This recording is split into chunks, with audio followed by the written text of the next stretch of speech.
Welcome to the question and responses for the knee and foot health videos. If your question isn't answered, check out our Dr. B VIP where I can speak freely. Question 1 from Mrs. NL Willie. Please advise with torn meniscus, no surgery, stiff and will not straighten. Chiro is using a decompression machine, nothing helps. Okay, I'm not a big fan of the decompression machines. I am a big fan of decompression because decompression machines typically just pull the spine in an axial traction, and there's always going to be a lateral deviation. Now, with a torn meniscus, you've got to look at the biomechanics of the foot as well. Now, on the calf, there's a muscle called the soleus. There's 3 muscles on that posterior aspect of the calf, and the soleus is a soleus pump. So if you're missing dorsiflexion where you can't lift your foot, that means that the knee joint, which is hydraulic, all the joints in your body are hydraulic. They need fluid. So you have to look at that poor calf muscle that it can't dorsiflex up. And those are not problems. They're alarms from a pelvic dysfunction or a lumbar dysfunction. And this is huge. So you've got to get the chiropractor to do a pre and post x-ray. So if he is adjusting you correctly or efficiently, that means that you will be developing normal biomechanics. And knowing that the knee has been an issue, you're looking at unstable pelvis. So you got to stabilize the pelvis.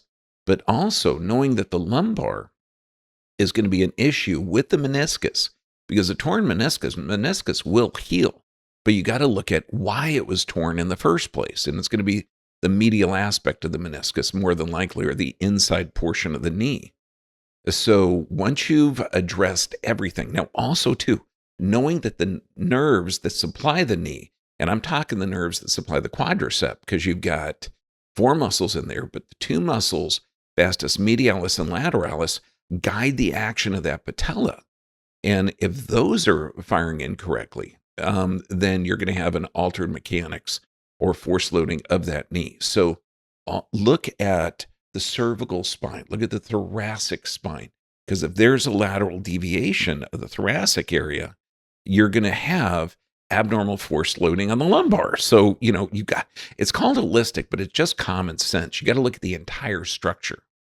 And then once you've corrected that structure, and again, you may need stress x-rays of the low back, have your chiropractor not look at, oh, hurt here, look there. No, you got to look at why does it hurt there? Why is there some kind of abnormal function? Then you have to stabilize the pelvis. And too many times, chiropractor is going to be adjusting a pelvis when the pelvis is already hypermobile. Because if you're walking crooked because of a knee or foot injury, that pelvis is going to be unstable. So, and there's no muscle that crosses the posterior aspect of that sacroiliac joint. So you have to stabilize it with a trochanter support, actually identify and correct the lumbar, thoracic, and cervical, then restore the biomechanics. Then we've got to decompress the knee. Because remember, the knee joint's hydraulic. So obviously the physical, chemical, emotional stress, looking at the health of the blood is going to be hugely important, because if you're in a stress state, the blood cells, which should be separate, start to overlap. And that means it has a challenge to go through that synovial membrane to create the synovial fluid, which is the hydraulics of that joint. Because in the meniscus, the center portion of the meniscus is avascular. It's not acellular. Avascular means that the center portion of the meniscus doesn't have blood vessels because it's under such force loading. So that gets its nutrients from the synovial fluid. So looking at the blood health, the entire altered biomechanics, then distract the knee. Okay, and we recommend at least a 10, 15, 20 pound. It depends on the force loading that you are. Like, are you a small person or a larger person? Okay, so you have to distract that.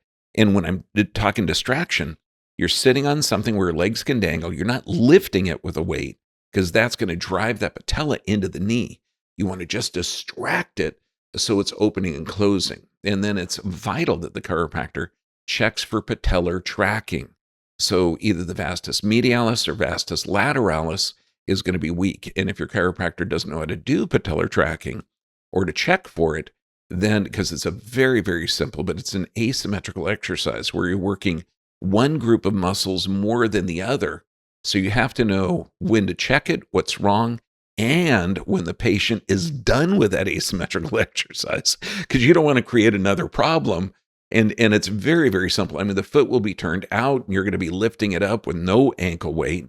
Okay, if it's vastus medialis, your foot will be turned in, and you're going to be fully extending the leg with no ankle weights if it's vastus lateralis. So you don't want to work a muscle imbalance and create a new muscle imbalance. But addressing all of that, then the knee will regenerate. Question 2 from Beverly Edmondson. I have jumper's tendonitis due to rebounder. What to do? Okay, jumper's tendonitis. Okay, tendonitis. Itis means inflammation. It's interesting. Jumper's tendonitis, there's no inflammatory markers there. Okay, that's why they call it tendinosis. Okay, or condition of. Now, a lot of doctors will say it's overuse injury. Okay, and that is not true. I'm a big anti-overuse injury person. Wait, just think of it. Okay, two people doing the same activity. Whether they're checkers at a counter or jumping, or rebounder, basketball, any activity where you're forcing your body to do something. Other people can do the same activity and not get it. So it's not an overuse. It's you're doing a normal activity and getting an abnormal response. So understand that the joints are hydraulic. So you got to have fluid in it. So even though you have an alarm in the knee, you don't have a problem of the knee. Okay, now let's look at the difference of it. So if you're looking at the tendon hurting, the patellar tendon specifically, if you're looking at that as sore, know that the joint is hydraulic. So you got to look at the health of the blood, but you got to look at the biomechanics of the foot and the calf, because that calf muscle, there's a muscle down there called the soleus, and that's also called the soleus pump. And then if you have a flattening or loss of arch of the foot, or the big toes leaning towards the other ones, beginning bunion formation, that means that you've got compromised nerves from the low back supplying the intrinsic muscles of the foot, altering gait. Now, knowing that this is a knee injury, it means you're probably not walking evenly or symmetrically. So that asymmetrical gait is going to destabilize the pelvis.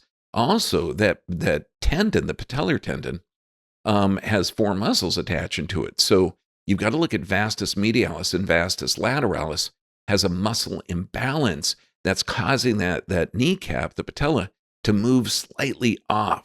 So it's not going to function correctly.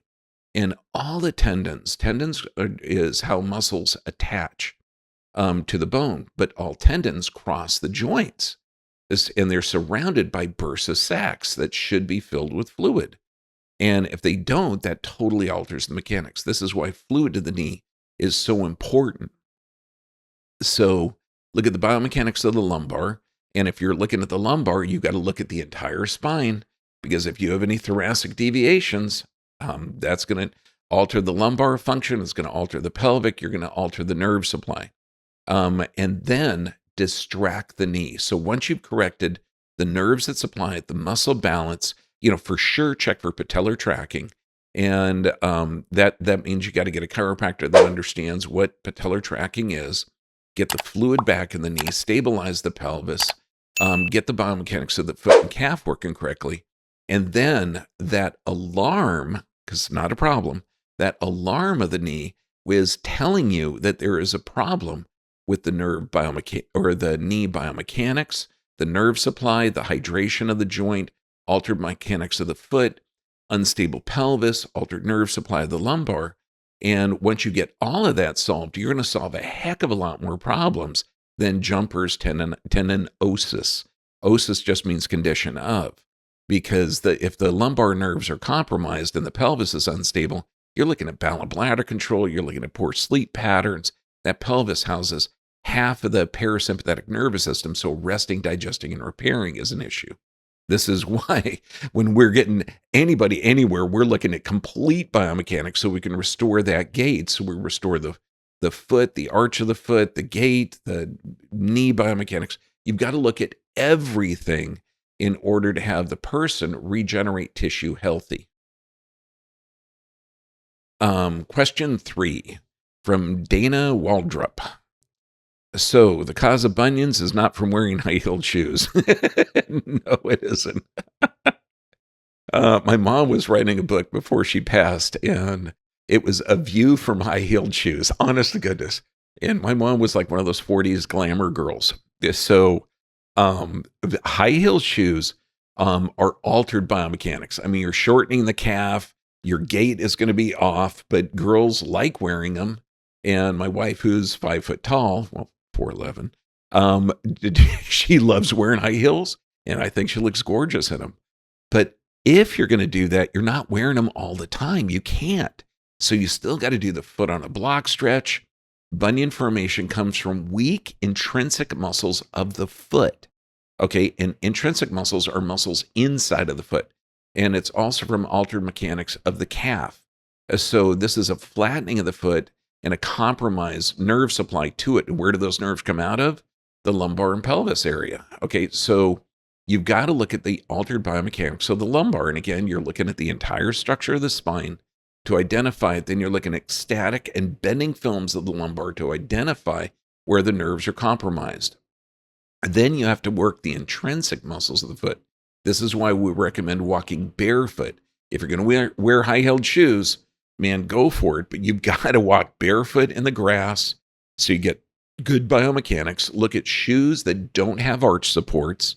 And it's going to be hard because when you get like zero shoes or toe shoes, something that has no arch support but allows the full motion of the foot, okay, that full motion of the foot will utilize the intrinsic muscles and strengthen them. Too many times, arch supports, solid shoes don't allow that flexibility of the foot. You can also put your heel on the ground where you're sitting down, put your knee away from you so your legs bent beyond 90 degrees, 100, 110 degrees. And then you're going to be able to curl your toes and lift your foot. That's why we recommend putting a paper towel or something on the floor so you're trying to pick it up with your toes. And what that's going to do, you're going to notice cramping everything, okay? And because you're working muscles that are weak.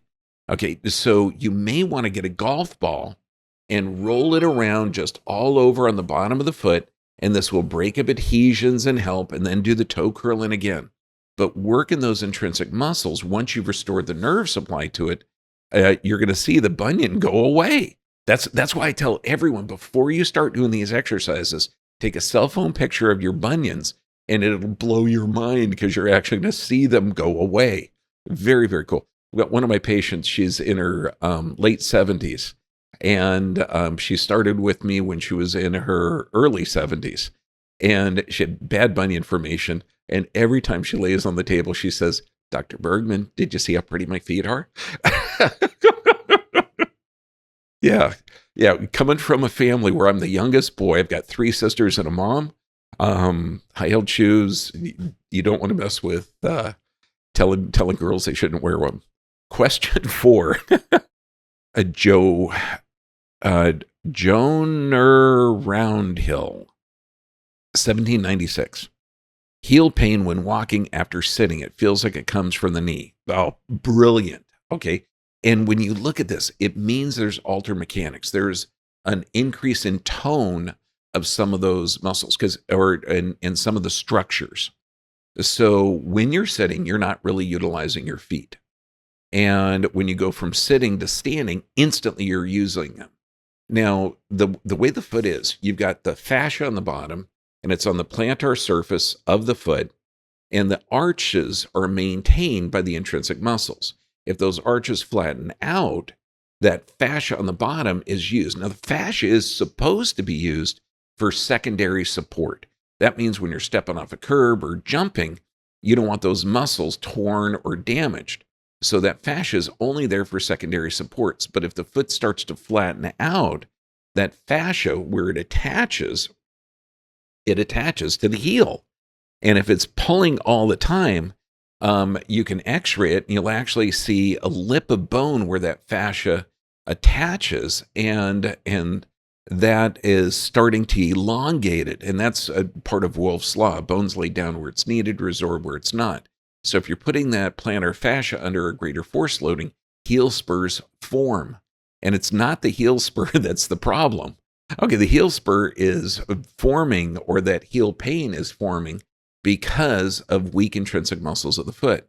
Those nerves that supply that come out of the low back and pelvis area. So you've got to stabilize the pelvis, identify the lumbar problem, restore that, and then start to restore the intrinsic muscles of the foot. You may want to put a golf ball on there to work those intrinsic muscles, walking barefoot in the grass or hard sand.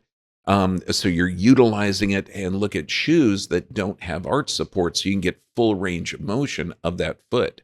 And what you're also going to see, and this is kind of cool, the way the foot is, it's kind of like a tripod. You should be hitting the heel, the ball of the foot, and the little one, the fifth digit down there. So you should have calluses on those areas. With what you're describing, in the middle of the foot on the end, right behind the toes, where that ball of the foot is, in the middle of the foot, there's going to be some tenderness. And that's because the weak intrinsic muscles, you're landing on the middle of the foot. And I see a lot of calluses there. And eventually those calluses, or that altered mechanics, can actually form a nerve tumor called Morton's neuroma. So and even that can be corrected, but you got to correct the biomechanics of the foot first. Coming from the knee, for sure. If your foot is altered, you're altering the pelvis, you're altering the knee, you're altering everything. So it's called holistic, but it's just common sense. Question 5 from Nicola, 46. I have torn meniscus and they don't know how it happened. No fall, but I've been having problems in my tailbone area and hip discomfort. Okay, no human being has a tailbone, but I know even doctors call it a tailbone. Okay, you have a triangular bone at the base of the spine called the sacrum. And why is it called the sacrum? Because it is the base of the spine. And back in the old days, and I'm talking 1300s, they felt that since the spine was so important, because they know if you injured that spine, all sorts of stuff happened, like legs wouldn't work, digestive wouldn't work, and people would die. So they felt that this was the life source, and the only three-sided bone on the body is the sacrum, so they thought it's the sacred bone for the Trinity. So problems in my sacrum area and hip discomfort. Okay, let's get you healthy. So just a little bit of history. When you spend years in a human dissection lab, you learn some weird facts. I'm telling you, it's a trip. Okay, so the meniscus is living tissue, and it's designed to heal. So look at pelvic instability, look at lumbar dysfunction, and when you're looking at lumbar dysfunction, and this is where you're going to get static and stress x-rays, thoracic deviations, loss of cervical curve, throwing that 12 to 15 pound head forward, loss of lumbar curve is going to be huge, altered biomechanics of the calf and the feet. Okay, all of this, once you correct all of that, then distract the joint. Okay, that means that you put a weight on the ankle and you're just going to dangle it. So you're going to create a little bit of inflammation of all those ligaments, and inflammation is a healing process of the body. You may also want to get a neoprene knee support. And what this is, it's like wetsuit material. It's not designed to support the structures, even though it's called knee support. It's designed to generate heat, because the more heat you put on that joint, the more fluid's going to be rushed into it. So once you correct all the structural and neurologic components, and you've corrected or checked, and if need be, correct a muscle imbalance of the vastus lateralis and vastus medialis, muscles on either side of that knee, then look at the health of the blood. Okay, because all these joints are hydraulic, and if you're in a chronic state of stress, or have had any type of interventions that could cause the blood cells to start to clump together, then that means that they're not going to be filtering into that joint. and that's going to be from chronic stress. So even though we're talking meniscus, you got to look at the physical, chemical, and emotional stress, correct all the biomechanics, distract that knee joint, create a minimal inflammation, and then you'll see the knee regenerate. But you got to restore the mechanics of that foot as well. Now, if your question wasn't answered here, please visit our Dr. B VIP site where I can speak freely. And that's where we get into the rest of the questions. God bless you all.